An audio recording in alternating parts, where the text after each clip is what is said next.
Bismillah ar-Rahman ar-Rahim. Iyyaka na'budu wa iyyaka nasta'in. Mr. President, Honorable Secretary General, Excellencies, ladies and gentlemen, I feel honored today to represent my country at this forum of world leaders, where we have a chance to discuss problems that the world is facing. I want to talk about a lot of problems, but just four today. And I especially came to this forum despite a difficult time in my country, facing challenges. I would not have come, but because I feel that there are some very urgent problems which the world must address. So first of all, I start with climate change. So many leaders have talked about climate change. But Mr. President, I feel that there is a lack of seriousness. Perhaps world leaders some of the leaders who can do a lot, do not realize the urgency of the situation. We have a lot of ideas, but as someone said, ideas without funding is mere hallucination. Pakistan, I'll give you start with my own country. Our country is amongst the top 10 nations in the world which are most affected by climate change. We depend upon our rivers. We are mainly an agricultural country. And 80% of the water in our rivers comes from our glaciers. The glaciers not just on the Pakistani side, even India. The 80% of the water in Ganges and the Indian rivers also comes from the glaciers, from the Himalayan glaciers, Karakoram, Hindu Kush. And these glaciers are melting at quite a rapid pace. We detected already 5,000 glacial lakes in our mountains. And if this keeps going, if nothing is done, we are scared that humans are facing a huge catastrophe.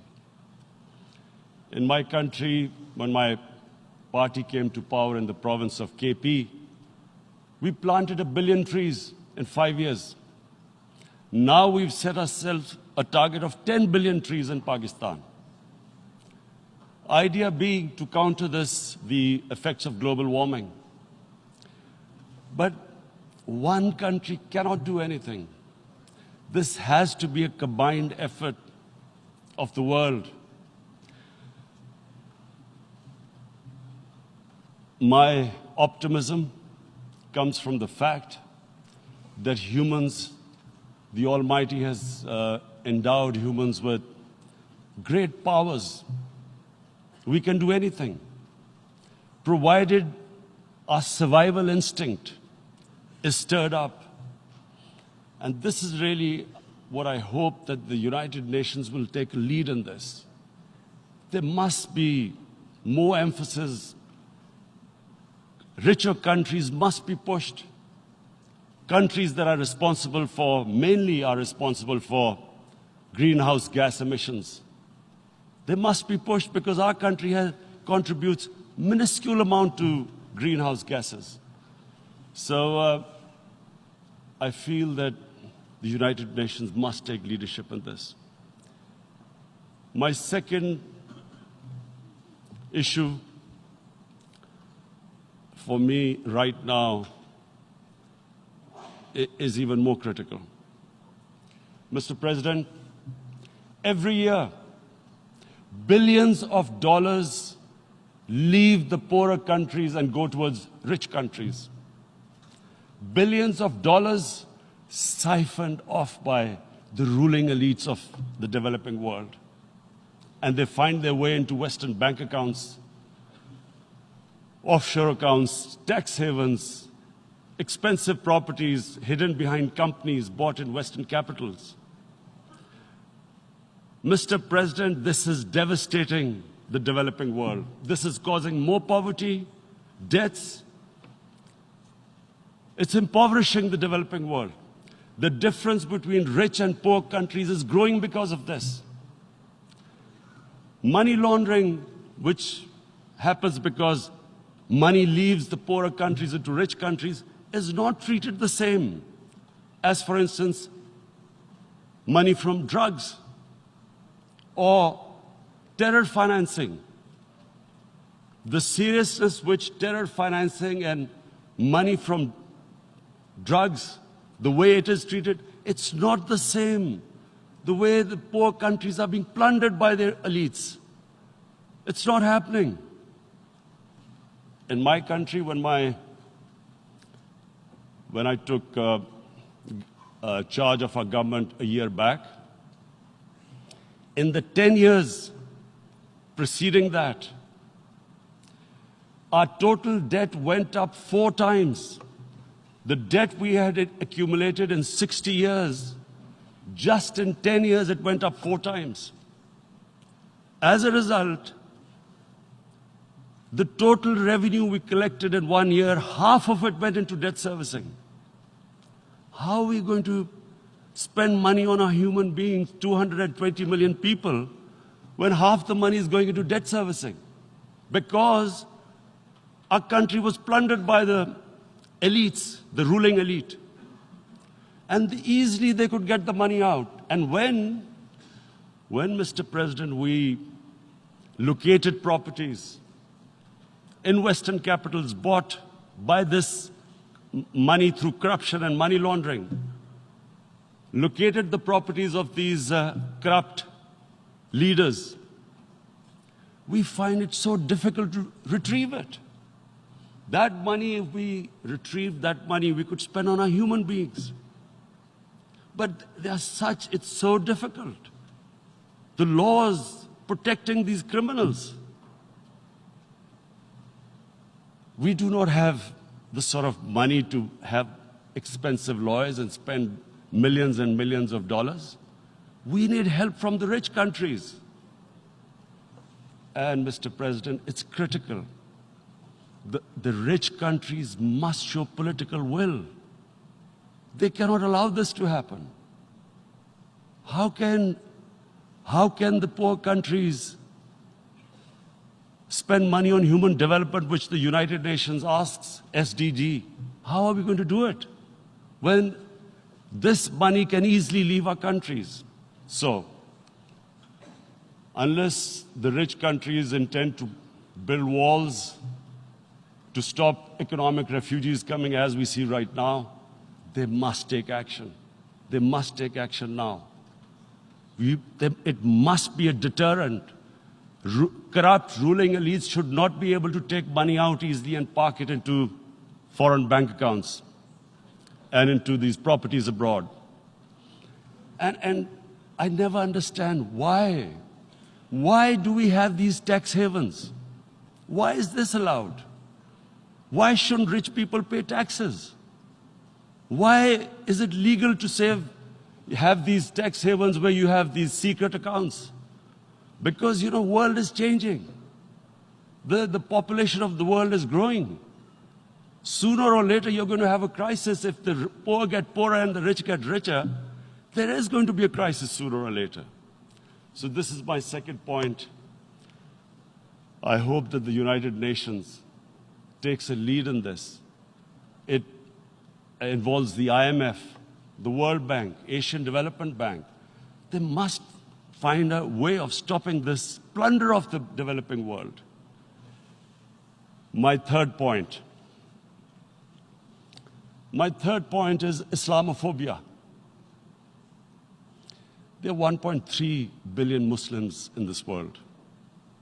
There are millions of Muslims living in other countries, European countries, and the US as minorities.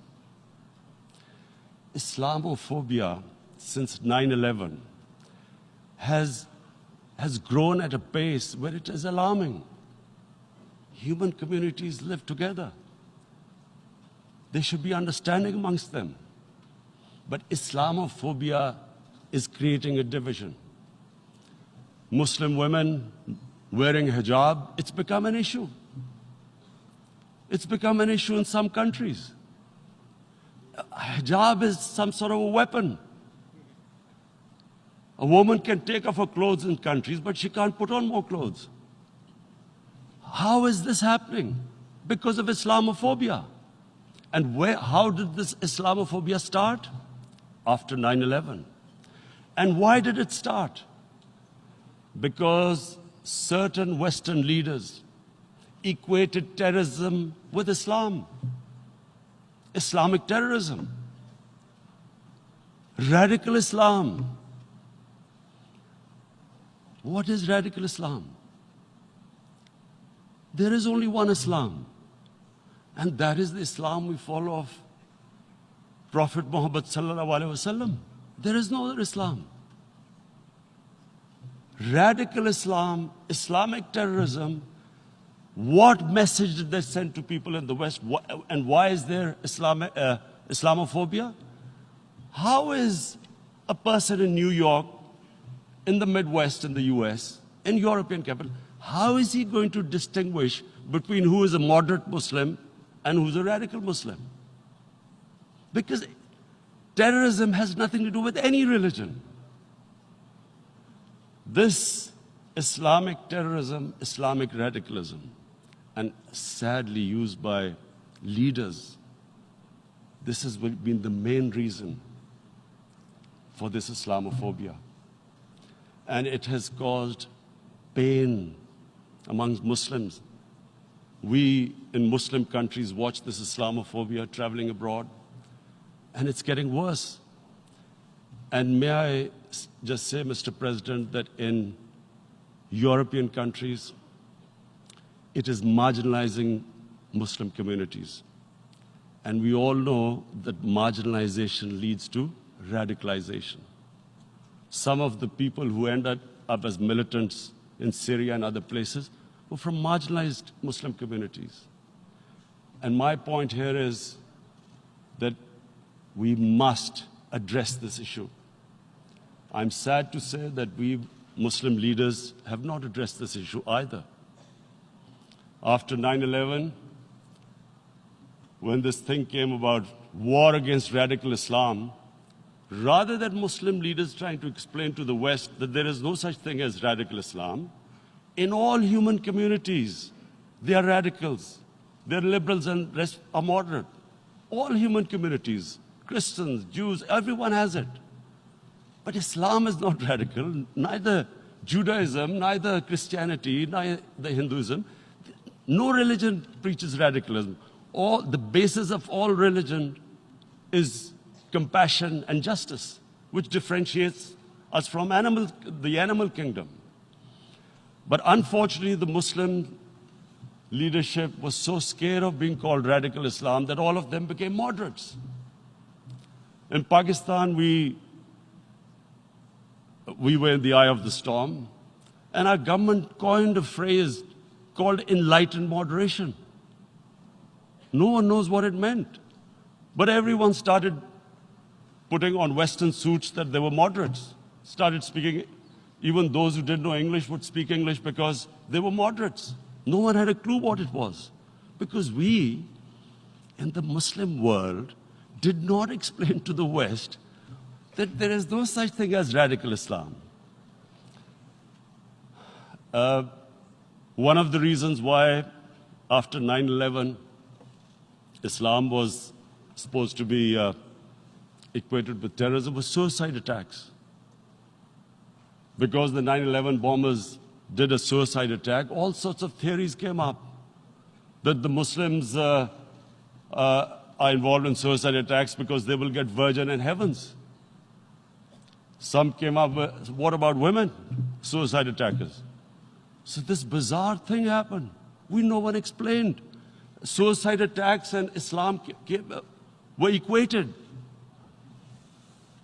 No one did research that before 9/11, the majority of suicide attacks in the world were by Tamil Tigers, who were Hindus.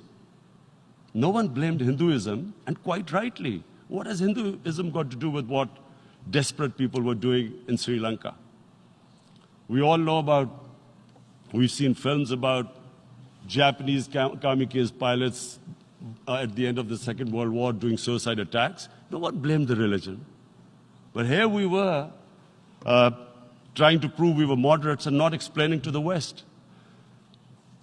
But the most important thing I wanted to say here today, in explaining this Islamophobia, Mr. President, and I feel it's very important because I've spent, because of I played professional sport in England, I spent a lot of time there.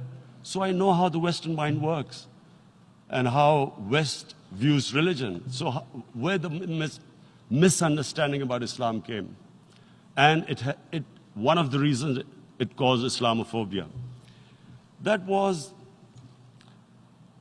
in 1989, this book was published, maligning, insulting, ridiculing our Prophet Muhammad sallallahu alaihi wasallam. And there was a reaction in the Muslim world. The West couldn't understand what was the problem. Because in the West, because I have spent so much time in the West, religion is perceived completely differently. They don't look upon religion like we do. And so, Islam was supposed to be an intolerant religion. It was against freedom of expression. And Islam took a real beating 30 years ago. I still remember it became a watershed. And every 2 or 3 years, someone would malign our Prophet, peace be upon him. There would be a reaction by the Muslims. And again, it was Islam, an intolerant religion. Again, this time,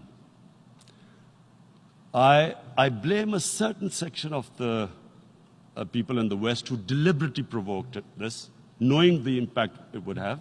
But the majority of the people in the West didn't understand. This is where, again, Muslim leadership let the Muslims down. We should have explained to them what our Prophet, peace be upon him, means to us. So in 1 minute, I'll try and explain what he means to us. Our Prophet was the witness to the divine book, the Holy Quran. The Holy Quran is the book of guidance for Muslims, and the Prophet's life was living the Quran. He was an example of what the Quran guided us to be. So he is the ideal we all try to get to. The Prophet created the state of Medina, the first state in Islam. That state was the basis of a Muslim civilization which became the predominant civilization for the next 700 years. And what was that state? I hear such strange things about Islam, that it is against women, it's against minorities. The first state of Islam in Medina, it was the first time a welfare state was set up. The state took responsibility of the weak, widows, orphans, poor people, handicapped. It taxed the rich, spent the money on the poor.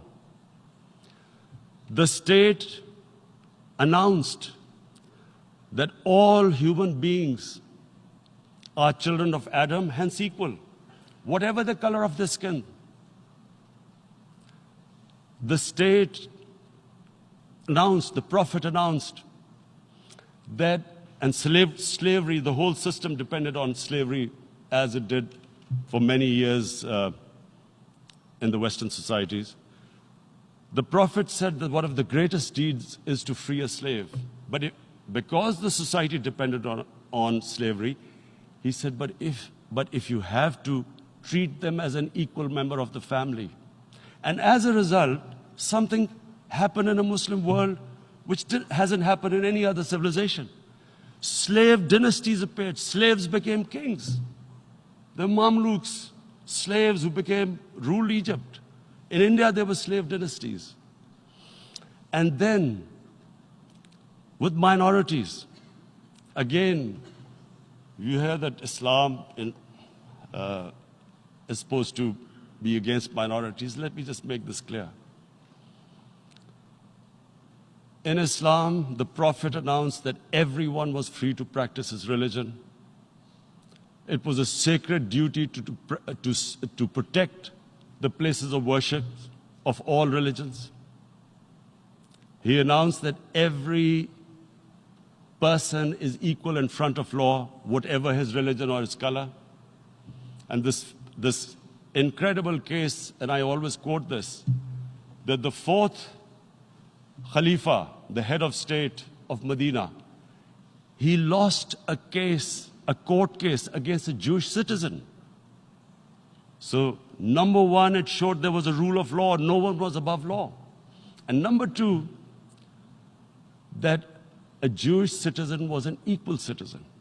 So, Mr. President, when a Muslim society is unjust to its minorities, it is going against the religion of Islam and our Prophet, peace be upon him.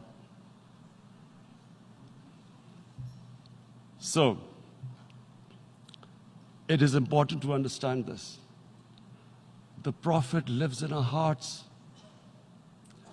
When he's ridiculed, when he's insulted, it hurts.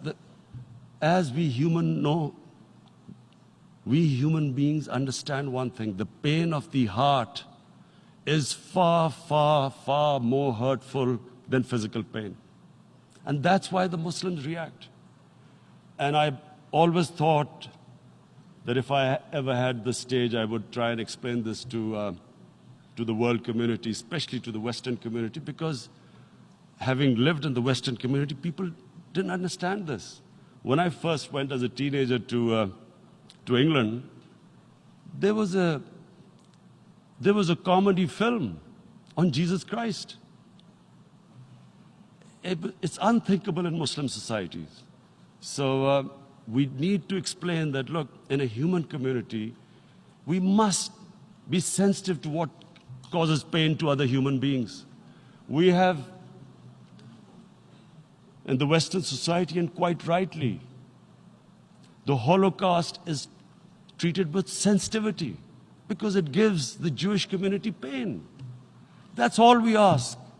That do not use freedom of speech to cause us pain by insulting our Holy Prophet. That's all we want. And now, the number fourth point, Mr. President, and this is the most critical point, is the reason why I especially came here.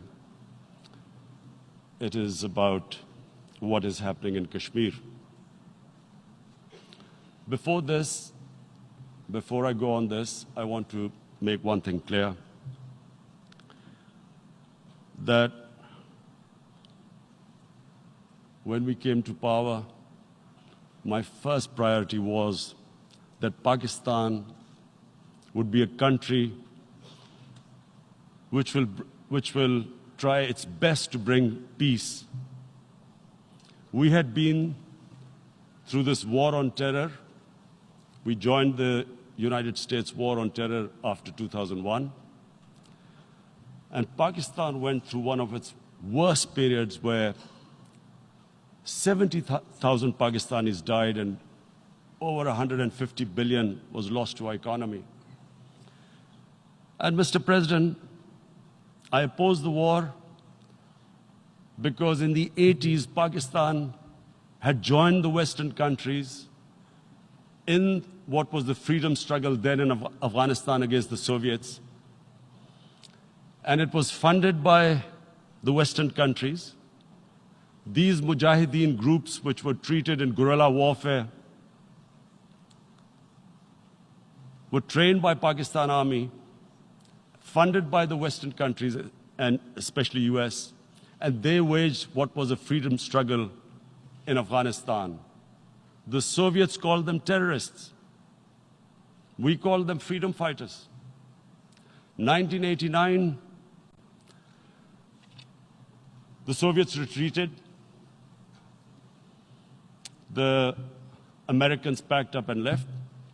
Pakistan was left with these groups. Come 9/11, Pakistan joined the United States in this war on terror. And now our government was supposed to, the reason why I opposed joining this war, because here we had indoctrinated them in jihad, meaning freedom struggle against foreign occupation. Now, because we had joined the US, and the US had occupied Afghanistan, now we were supposed to tell them that, no, this is not freedom struggle and jihad, it's terrorism. So that's why I tried to tell then government that, stay neutral, because you will have leverage over them. You will be able to control them. But if you join them, you become collaborators and they will attack you, which is what happened. They turned against us. We went through a nightmare. 70,000 people killed in a war we had nothing to do with. No Pakistani was involved in 9/11. Taliban were in Afghanistan. Al-Qaeda was in Afghanistan. What had we to do with it? 70,000 Pakistanis died. So when we came to power, we decided that we would dismantle what was left of these groups. And this decision was taken not just by us, but by all the political parties in Pakistan.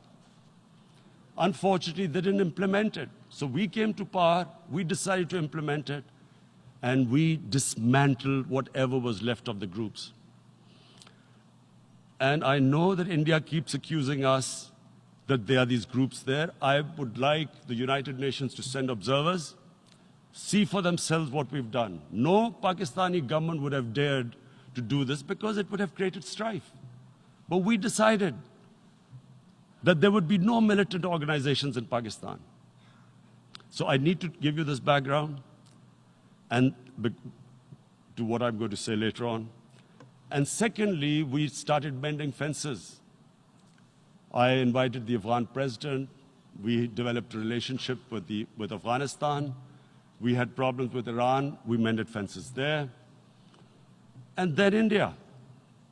Now let me just give you a little background about my relationship with India. Because of cricket, and cricket being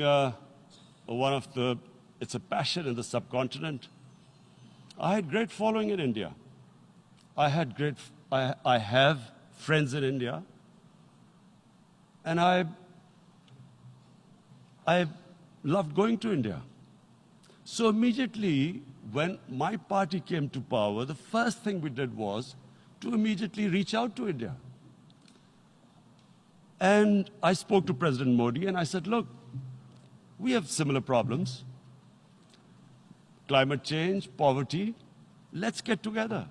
Let's resolve our differences through trade. Let's build a relationship on trust. Prime Minister Modi told me that, there were terrorist attacks from Pakistan. I said, we have problems with you. There are terrorist attacks which we know are instigated by India in Balochistan. We caught a spy, Kulbhushan Yadav, who admitted what the sabotage going on in Karachi and Balochistan. So we said, look, let's leave that behind. Let's move forward. Our main priority should be our people. The highest number of poor people live in the Indian subcontinent. Unfortunately, didn't make any headways. Our foreign ministers were supposed to meet on this in the UNGA last year. India cancelled it. We thought that it's their election coming up. It's a nationalist, ultra-nationalist party. It doesn't want to cozy up to Pakistan. So we thought, okay, we'll wait till the elections. Meanwhile, a 20-year-old Kashmiri boy, whose father said was radicalized by the security forces in Kashmir, blew himself up on an Indian convoy. Immediately, India blamed us. I I spoke to the Indian public on television. I said, if you give us any iota of proof, we will immediately take action because we've clamped down on these groups. Rather than sending us any proofs, they sent their jets in, they bombed us. We retaliated. A jet, 2 of their planes were shot down, 1 pilot bailed out in Pakistan. We immediately returned the pilot, saying that, look, we do not want any escalation. Rather than taking that as a peace gesture, the entire campaign, almost the entire campaign of Mr. Modi in the election was how he had taught Pakistan a lesson that jets had killed 350 terrorists. Complete lie. They had just killed about 10 trees of ours, which was quite painful given that, we are growing all these trees. He then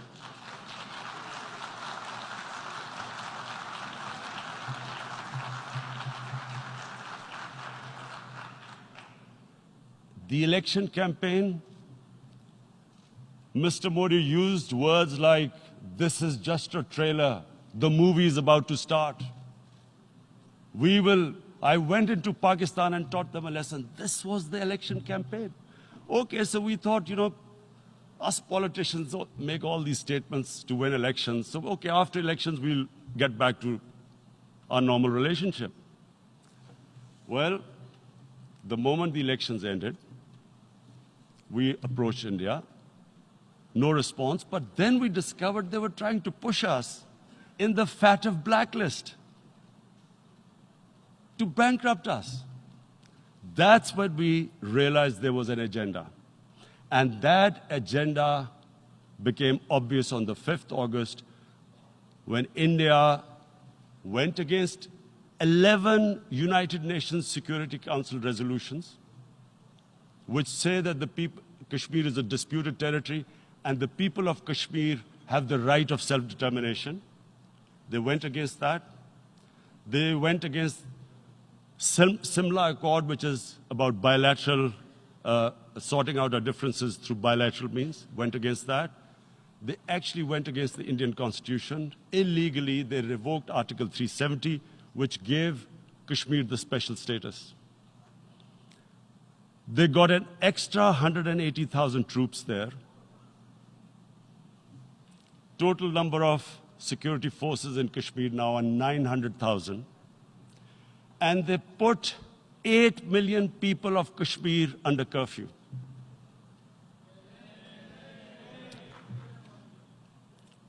Mr. President, now I just briefly want to make the people understand how can anyone do something like this?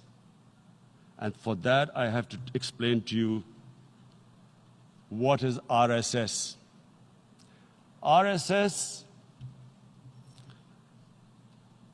Mr. Narendra Modi is a life member of RSS.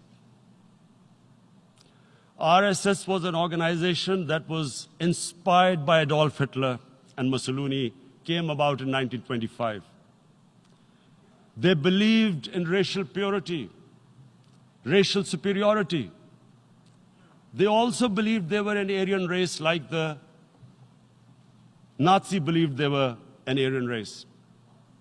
All that I'm saying can be verified. This is the time of information revolution. You can Google all this, what I'm saying. But it is very important for me to explain this to you so you know what is happening in India. This RSS believed in the ethnic cleansing of Muslims from India. At one point, there was racial superiority of the Hindu race. Secondly, it was hatred for the Muslims and for the Christians because they believed that this golden age of Hindu civilization was stopped because of Muslim rule centuries back and then the British rule of India. So it was racial superiority and hatred for Muslims and Christians. This is openly stated. You look at the founding fathers of RSS, Golwalkar and Savarkar. Just Google them and you'll find out. And this ideology of hate is what murdered the great Mahatma Gandhi in 1948. It was this ideology of hate that made Narendra Modi in 2002 do a pogrom against Muslims in Gujarat when he was the chief minister. He allowed 3 days for these RSS goons who were inspired by the Hitler brown shirts. They actually wear brown shirts. This RSS, the Congress Home Minister gave a statement that in RSS camps, terrorists are being trained. And these terrorists butchered 2,000 Muslims and 150,000 Muslims were made homeless. Narendra Modi could not travel to the US because of that.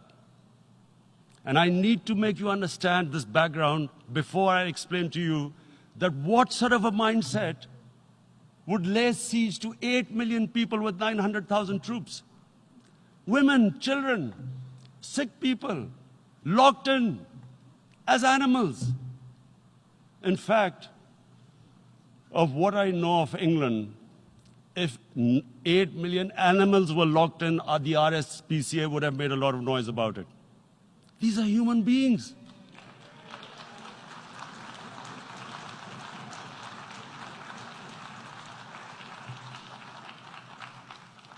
And Mr. President, what comes with racial superiority, these illusions of Aryan superior race, is arrogance. The two go together. And it's arrogance that makes people make mistakes and do stupid things. Cruel things like what Narendra Modi has done. It's sheer arrogance. And it's arrogance that has blinded him from the fact that what is going to happen when the curfew is lifted? Has he thought about it? This hasn't been thought through. What is he going to do when he lifts the curfew? Does he think that people of Kashmir will quietly accept the status quo because India has changed the constitution and taken away the special status? They'll accept that? Mr. President, 100,000 Kashmiris have died in the past 30 years because they were denied the right given by the United Nations, the right for self-determination.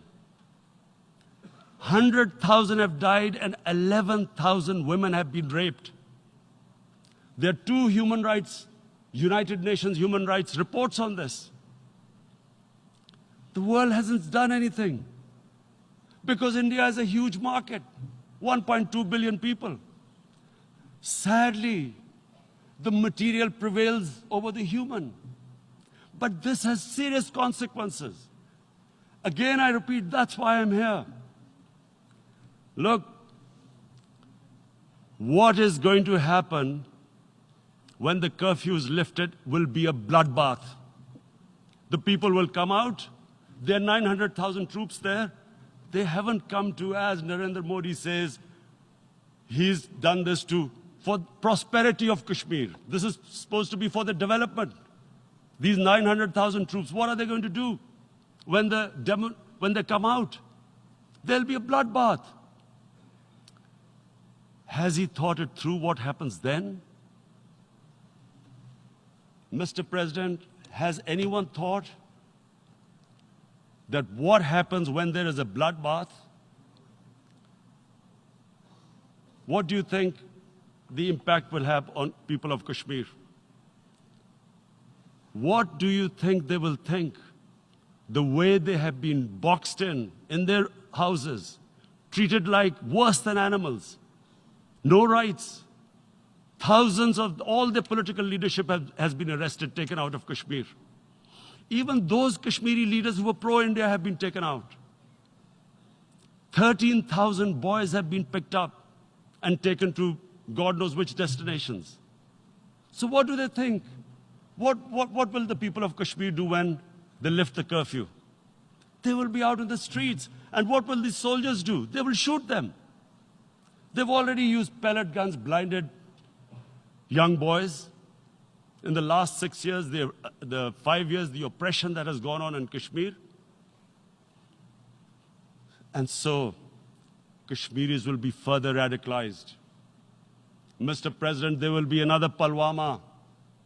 And guess what? India will blame us. They're already blaming us. They're saying all this is happening because of Pakistan. One of their defense ministers said, there are 500 terrorists lined up on the border to go in. Why would Pakistan send 500 terrorists when there are 900,000 troops? What impact are they going to make? What will they do? And don't we know that the moment there is some terrorist attack, all that will happen is there'll be further cruelty and oppression of the people of Kashmir.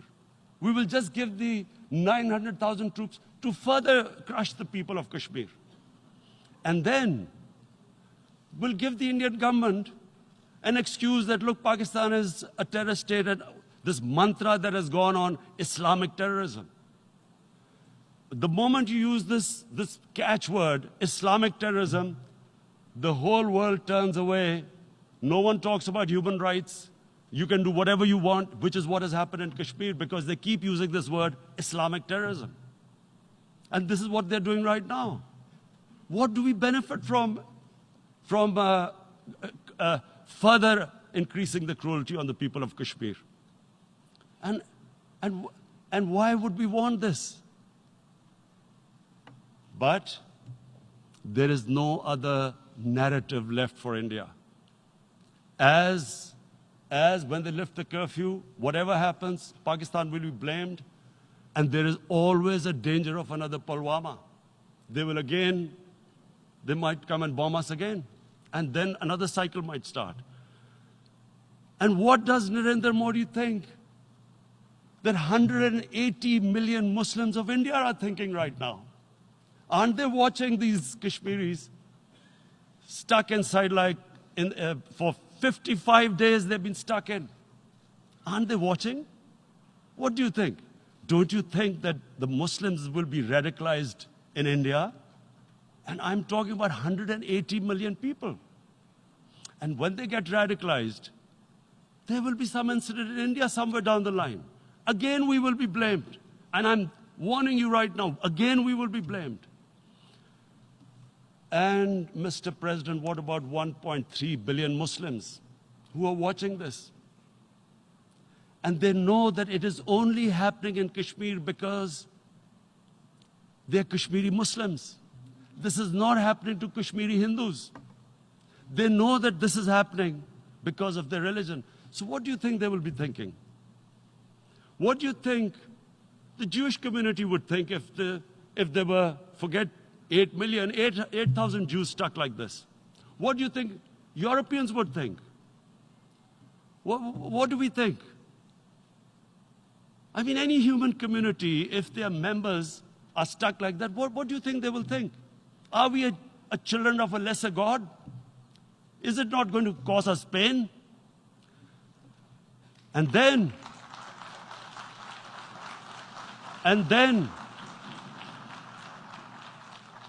I'll tell you what will happen. People will, in the 1.3 billion Muslims, someone will pick up arms. I know we've been brought up with films, Western films. This good, decent guy doesn't get justice. He decides to pick up a gun and start seeking justice. There was a film made in New York, famous film called Death Wish.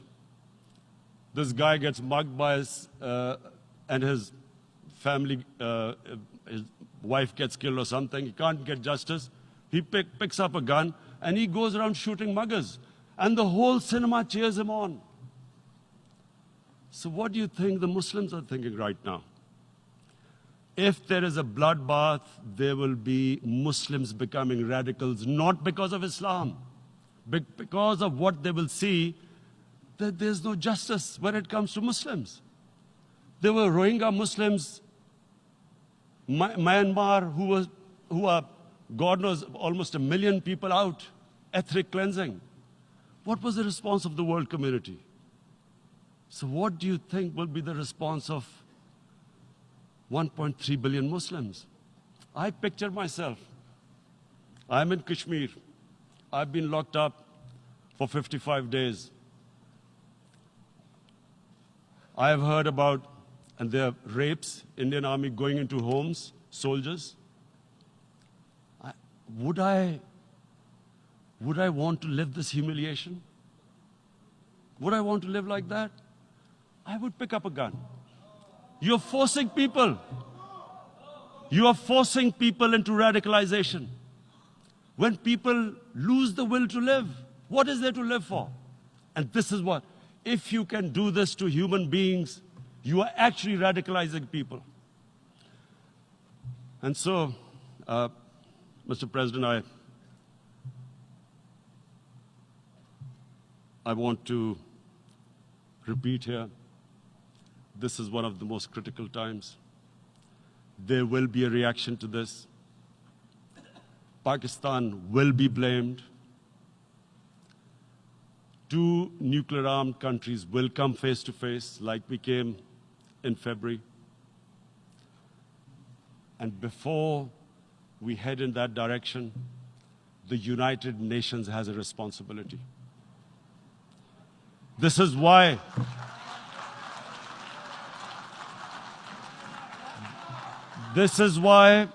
the United Nations came into being in 1945. You were supposed to stop this happening. I feel we are back to 1939, Munich. Czechoslovakia has been taken, annexed. What is the world community going to do? Is it going to appease a market of 1.2 billion, or is it going to stand up for justice and humanity?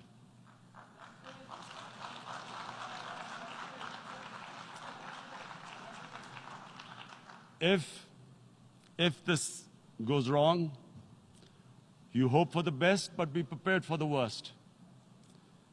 If a conventional war starts between the 2 countries, Mr. President, if a conventional war starts, and anything could happen, but supposing a country 7 times smaller than its neighbor is faced with the choice, either you surrender or you fight for your freedom till death, what will we do? I ask myself this question. And my belief is, La ilaha illallah, there is no God but one. And we will fight. And when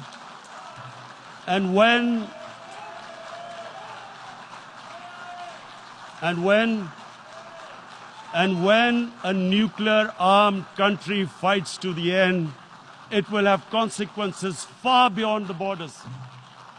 It will have consequences for the world, which is why I repeat I'm here.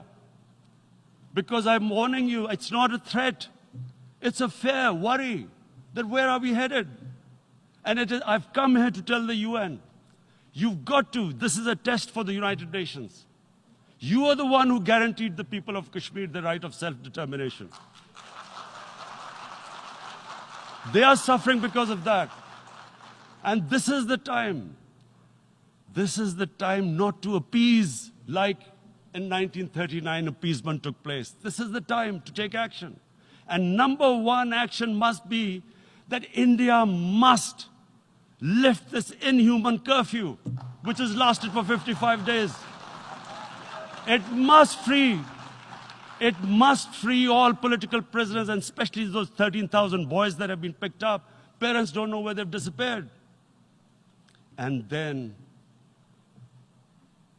the world community must give the people of Kashmir their right of self-determination. Thank you.